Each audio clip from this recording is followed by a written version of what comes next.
وقالوا سمعنا وأطعنا غفرانك ربنا وإليك المصير. Alors parmi les masaïl qu'il faut connaître ici, on a parlé le cours précédent de la kafara, donc l'expiation qu'on doit faire pendant le Ramadan. C'est-à-dire celui qui a eu des rapports sexuels avec sa femme pendant la journée du mois de Ramadan. Alors cette expiation-là, est-ce que c'est spécifique à celui qui a des rapports sexuels pendant la journée du mois de Ramadan, ou bien ça englobe aussi celui qui mange et qui boit pendant la journée du mois de Ramadan? Alors ici, il y a une divergence des savants. La majorité des savants disent c'est spécifique à celui qui a des rapports sexuels avec sa femme pendant la journée du mois de Ramadan. C'est-à-dire, cette kafara, l'expiation-là, c'est seulement pour celui qui a des rapports sexuels pendant la journée du mois de Ramadan. Donc ça ne concerne pas celui qui mange ou celui qui boit. Pourquoi? Parce qu'ils disent que c'est ainsi que les textes sont venus. Le hadith est venu sur celui-là qui a eu des rapports avec sa femme pendant la journée du mois du Ramadan. Ça, c'est l'avis de la majorité des savants. L'imam Ahmed, dans une version, l'imam Malik, Al-Thawri, l'imam Abu Hanifa, Awza'i, et c'est aussi l'avis de l'imam Shawkani, donc c'est l'avis de notre imam ici. Ces savants-là, tous ces savants-là disent l'expiation là, c'est pour celui qui mange aussi et qui boit pendant la journée du mois de Ramadan. Donc celui qui a mangé ou qui a bu pendant la journée du mois de Ramadan exprès, il doit aussi faire cette expiation là. Donc l'expiation qui est venue dans le hadith concernant celui qui a des rapports avec sa femme. Bon, le Cheikh l'Islam Taymiyyah a refuté cet avis. Il a rappelé que cet avis n'est pas juste.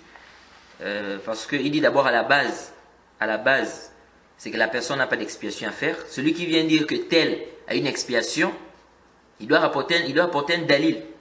Et il dit, faire l'analogie, c'est-à-dire dire que comme on est obligé pour celui qui a des rapports sexuels avec sa femme, donc celui qui rend son jeûne en mangeant ou en buvant doit aussi faire l'expiation. Il dit, faire l'analogie entre les deux, fihi nazar, parce qu'il se peut que dans les rapports sexuels, il y a une illa là-bas. Il y a une illa qui a fait que le prophète Mohammed sallallahu alayhi wa sallam, ou bien il y a un critère là-bas qui fait en sorte que ça soit différent des autres choses qui annulent le jeûne. Donc il peut y avoir un wasf là-bas, un critère qui fait en sorte que ça soit différent des autres choses qui annulent le jeûne.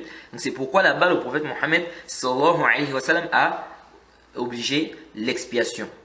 Donc il peut y avoir un critère là-bas, n'est-ce pas? C'est-à-dire un critère qui est propre au fait d'avoir des rapports sexuels avec sa femme. Il peut y avoir un critère propre à cela qui fait en sorte que l'expiation soit obligatoire seulement dans ce cas-là. Jade, et pas dans d'autres cas. Et on ne connaît pas. Donc ici, on ne peut pas faire l'analogie. On ne peut pas faire l'analogie. Bon, ceux qui disent que même celui qui a mangé et qui a bu volontairement, il doit faire l'expiation là, ils ont regardé ici, c'est-à-dire ils ont vu que la raison de l'obligation de l'expiation, c'est le fait que la personne ait rompu son jeûne.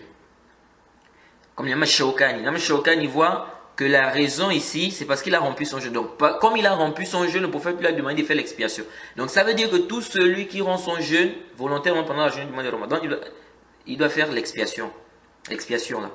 Donc, eux, ils ont vu que la raison ici de l'expiation, c'est parce qu'il a rompu son jeûne. Or, les autres savants ont dit non. C'est parce qu'il a eu des rapports. Est-ce que vous suivez? Bon. Cheikh al-Islam Taymiyyah dit si la raison c'était parce qu'il a rompu son jeûne, l'expiation devait être obligatoire pour toute chose qui annule le jeûne. Comme par exemple celui qui a vomi volontairement. Celui qui a vomi volontairement, ils ne disent pas que la personne doit faire l'expiation qui est venue dans le hadith de celui qui a des rapports sexuels avec sa femme. Est-ce que vous voyez? Donc si la raison c'est le fait de rompre le jeûne, c'est pas parce qu'il a eu des rapports sexuels avec sa femme pendant la journée du mois de Ramadan, mais c'est parce que il a rompu. Si c'est ça la raison, donc ça veut dire qu'on doit obliger l'expiation même pour celui qui vomit volontairement.